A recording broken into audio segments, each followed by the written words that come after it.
Hello students, कैसे हैं आप सब। मैं उम्मीद करता हूं आप सब खैरियत से होंगे। आज की इस वीडियो में खुशामदीद। आज हम अकाउंटिंग क्वेश्चन का एक नेक्स्ट प्रैक्टिस क्वेश्चन करेंगे और वो क्वेश्चंस आपकी स्क्रीन पे भी शो हो रहा होगा।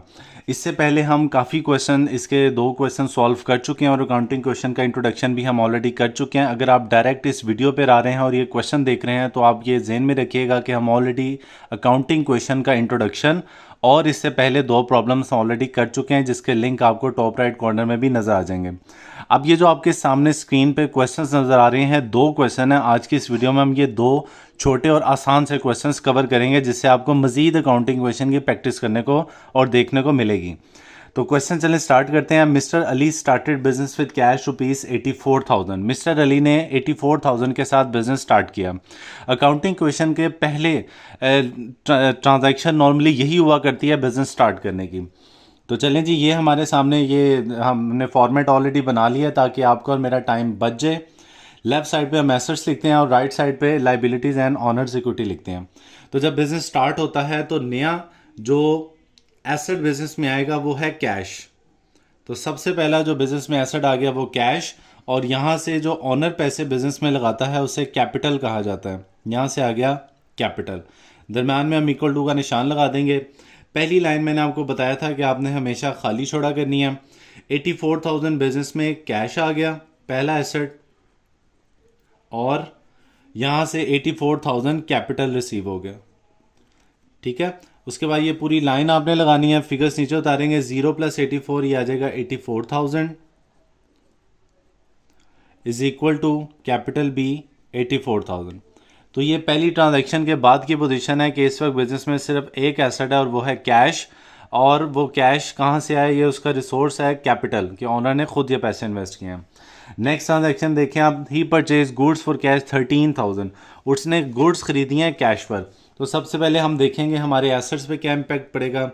देखिए, हमने कैश पे गुड्स खरीदी हैं तो हमारा कैश डिक्रीज हो जाएगा, और जो गुड्स हैं जो हमने बाय किए हैं वो गुड्स इंक्रीज हो जाएंगी। तो एक एसेट इंक्रीज हो रहा है और एक एसेट डिक्रीज हो रहा है। एसेट अब हमारे पास पहले एक था सिर्फ कैश, और अब हमारे पास 2 एसेट हो गए। जब दूसरा एसेट आएगा तो आपने यहाँ पे प्लस लगा के यहाँ पे लिख देना है गुड्स। ठीक है जी। तो कैश क्योंकि डिक्रीज हो रहा है, कैश में से 13,000 माइनस कर देंगे और गुड्स के नीचे भी 13,000 लिख देंगे। यहाँ पे लाइबिलिटी और ऑनर इक्विटी पे कोई फ़र्क नहीं पड़ेगा। लाइबिलिटी पे फ़र्क तब पड़ता है जब हम उधार पैसे लेते हैं या उधार चीज़ें खरीदते हैं, और कैपिटल पे फ़र्क सिर्फ तब पड़ेगा जब हम कोई एक्सपेंस पे करेंगे, कैपिटल डिक्रीज़ होगा। कोई इनकम होगी, कैपिटल इंक्रीज़ होगा। ड्राइंग्स करेंगे, कैपिटल डिक्रीज़ होगा। और न्यू इन्वेस्टमेंट करेंगे तब भी कैपिटल इंक्रीज़ होता है। इसके अलावा कैपिटल पे कोई इम्पैक्ट नहीं पड़ता। तो कैश हमारा 13,000 से डिक्रीज़ हो गया, ये बच गया 71,000, और गुड्स हैं हमारे पास 13,000 और कैपिटल है 84,000। ठीक है जी। नेक्स्ट ट्रांजैक्शन देखें, ही परचेज फर्नीचर कॉस्टिंग 2,000। उसने फर्नीचर ख़रीदा है 2,000 रुपीज़ का। तो यहाँ भी आप देखें स्टूडेंट्स क्या इम्पैक्ट पड़ा है कि कैश हमारे बिजनेस में डिक्रीज़ हो रहा है और फर्नीचर हमारे बिजनेस में इंक्रीज़ हो रहा है।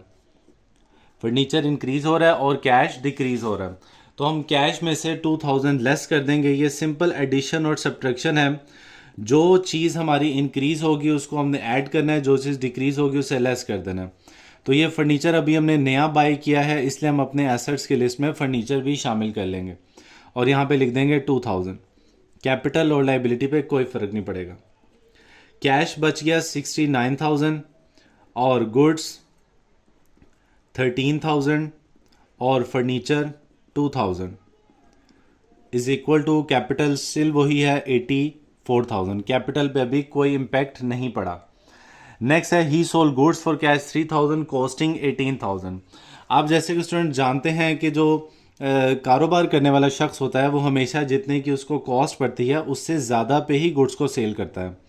तो देखिए, कैश हमारे बिजनेस में इंक्रीज़ हो रहा है 3,000 से, क्योंकि हमने कैश पे गुड्स सेल किए हैं, और गुड्स क्योंकि हमने सेल कर दी इसलिए हमारी गुड्स डिक्रीज़ हो रहे हैं। लेकिन क्वेश्चन में लिखा है कि वो जो गुड्स सेल किए हैं उनकी कॉस्ट थी 1,800। तो 1,800 की गुड्स थी जो कि हमने 3,000 की सेल की है। तो हमारे बिजनेस में हुआ है प्रॉफिट 1,200 का। तो प्रॉफिट को हम कैपिटल में ऐड किया करते हैं। ठीक है, ये आपने याद रखना है कि प्रॉफिट को कैपिटल में ऐड किया करना। तो चलें, कैश हमारा इंक्रीज हो रहा है, कैश में 3000 ऐड कर देंगे, गुड्स में से 1800 लेस कर देंगे, फर्नीचर पे कोई इम्पैक्ट नहीं पड़ेगा और कैपिटल में 1200 ऐड कर देंगे।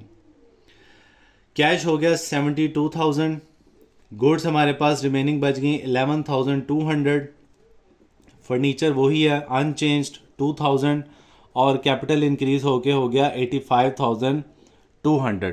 ठीक है, नेक्स्ट और लास्ट ट्रांजेक्शन है, ही पेड सैलरीज रुपीज़ 1200, 1200 रुपये की सैलरीज पे की हैं। तो सैलरी स्टूडेंट एक्सपेंस है, एक्सपेंस की वजह से हमारा कैपिटल डिक्रीज होता है और इस तरफ हमने 1200 रुपये क्योंकि पे किए हैं तो हमारा कैश भी डिक्रीज हो जाएगा।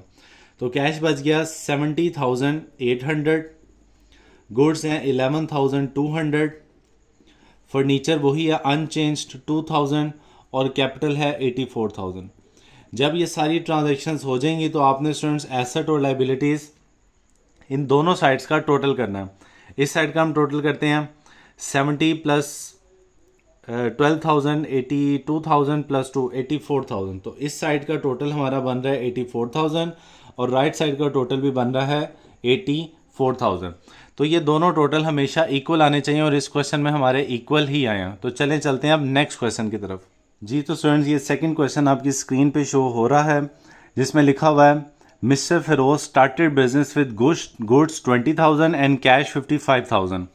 तो इस क्वेश्चन में स्टूडेंट उसने दो एसेट्स के साथ बिजनेस स्टार्ट किया। इससे पहले जितने क्वेश्चन थे उसमें सिर्फ कैश के साथ स्टार्ट कर रहा था और इसमें दो एसेट्स हैं, कैश और गुड्स। तो स्टार्टिंग में ही अपने एसेट्स में हम दो एसेट यहाँ पे शामिल करेंगे, एक कैश और दूसरा गुड्स। कैश उसने इन्वेस्ट किया है 55,000 और गुड्स उसने इन्वेस्ट की हैं 20,000। तो उसका जो टोटल कैपिटल बनता है स्टूडेंट्स वो इन दोनों वैल्यूज़ को ऐड करके आएगा। उसका टोटल कैपिटल बनता है 75,000। ठीक है, फिगर्स हम नीचे उतारेंगे। कैश 55,000 अभी बिजनेस स्टार्ट हुआ है और गुड्स हैं 20,000।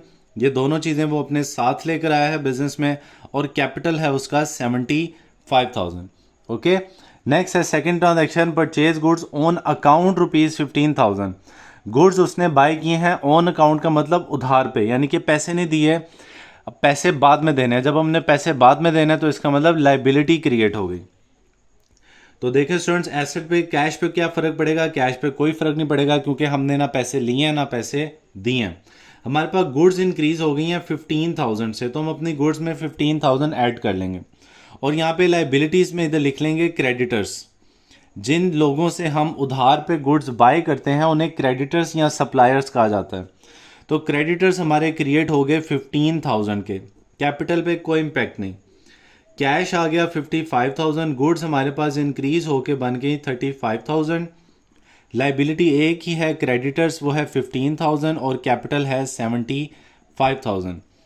नेक्स्ट ट्रांजेक्शन है cash of 10,000 deposited into the bank. 10,000 रुपये कैश बैंक में डिपॉजिट करवा दिया। तो कैश पे क्या इम्पैक्ट पड़ेगा? कैश क्योंकि हमने डिपॉजिट करवा दिया तो कैश हमारा डिक्रीज हो जाएगा 10,000 से। गुड्स पे कोई इम्पैक्ट नहीं पड़ेगा, अलबत्ता एक और एसेट हमारा बन जाएगा बैंक बैलेंस। बैंक भी जिसको हम खाली लिख सकते हैं। पहले सिर्फ कैश और गुड्स थी, अब हमारे पास बैंक भी मौजूद है और उसमें पैसे हैं 10,000। क्रेडिटर्स और कैपिटल पे कोई इम्पैक्ट नहीं पड़ेगा। कैश रिमेनिंग रह गया 45,000, गुड्स वही हैं 35,000 की, बैंक है 10,000, क्रेडिटर्स हैं 15,000 और कैपिटल है 75,000। ओके, नेक्स्ट ट्रांजेक्शन है paid cash to supplier of goods 10,000। उसने सप्लायर को 10,000 पे किया है। तो स्टूडेंट्स हमने क्योंकि पैसे पे किए हैं तो इसका मतलब हमारा कैश डिक्रीज हो जाएगा। दूसरी तरफ देखा जाए कि जब हम किसी लाइबिलिटी को पे करते हैं तो हमारी लाइबिलिटी डिक्रीज हो जाती है। तो ये जो लाइबिलिटी है ये भी डिक्रीज हो रही है, कैश भी डिक्रीज और लाइबिलिटी भी डिक्रीज। तो कैश में से हम लेस कर देंगे 10,000 क्योंकि हमने 10,000 पे किया है और 10,000 ही हम अपने क्रेडिटर्स में से लेस कर देंगे क्योंकि लाइबिलिटी हमारी कम हो गई। कैश रह गया 35,000, गुड्स हैं 35,000 और बैंक बैलेंस है 10,000। क्रेडिटर्स या लाइबिलिटी हमारी रह गई 5,000 की और कैपिटल है 75,000। ओके, लास्ट ट्रांजेक्शन आपके स्क्रीन पे शो हो रही है paid telephone bill rupees 2,000 by cheque. तो स्टूडेंट जब हम चेक पे करते हैं तो पैसे हमारे बैंक अकाउंट से करते हैं, ना कि हमें कैश देना पड़ता है। तो टेलीफोन बिल पे करने से हमारे कैश पे कोई इम्पैक्ट नहीं पड़ेगा, गुड्स पे कोई इम्पैक्ट नहीं पड़ेगा, बैंक में से 2000 लेस हो जाएंगे। दूसरी तरफ लाइबिलिटी पे कोई फर्क नहीं पड़ेगा। टेलीफोन बिल क्योंकि एक्सपेंस है, एक्सपेंस को हम कैपिटल में से लेस किया करते हैं। कैश आ गया 35,000, गुड्स हैं 35,000, बैंक बैलेंस है 8,000, क्रेडिटर्स हैं 5,000 और कैपिटल है 73,000। सारी ट्रांजैक्शंस के बाद अब हम दोनों साइड्स का टोटल करेंगे। 35 प्लस 35 70 प्लस 8 78,000 और 73 प्लस 5 78,000। ये भी आप देखें दोनों साइड्स का टोटल एसेट्स और लाइबिलिटीज़ प्लस कैपिटल का टोटल दोनों साइड्स पे सेम आ रहा है और ये सेम ही आना चाहिए। राइट स्टूडेंट, यहाँ पे हम 2 क्वेश्चन अकाउंटिंग क्वेश्चन के कंप्लीट कर चुके हैं। अगर आप मजीद प्रैक्टिस इसकी करना चाहते हैं तो कमेंट सेक्शन में लाजमी बताएं और आने वाली वीडियोस में हम 1-2 वीडियोस में मजीद अकाउंटिंग के क्वेश्चन आगे करेंगे। तो आप कोशिश करें कि पूरी प्ले लिस्ट को वॉच करें ताकि अकाउंटिंग क्वेश्चन के बेसिक कंसेप्ट और उसके तमाम क्वेश्चंस पे आप अच्छी तरह से ग्रिप कर सकें। ओके।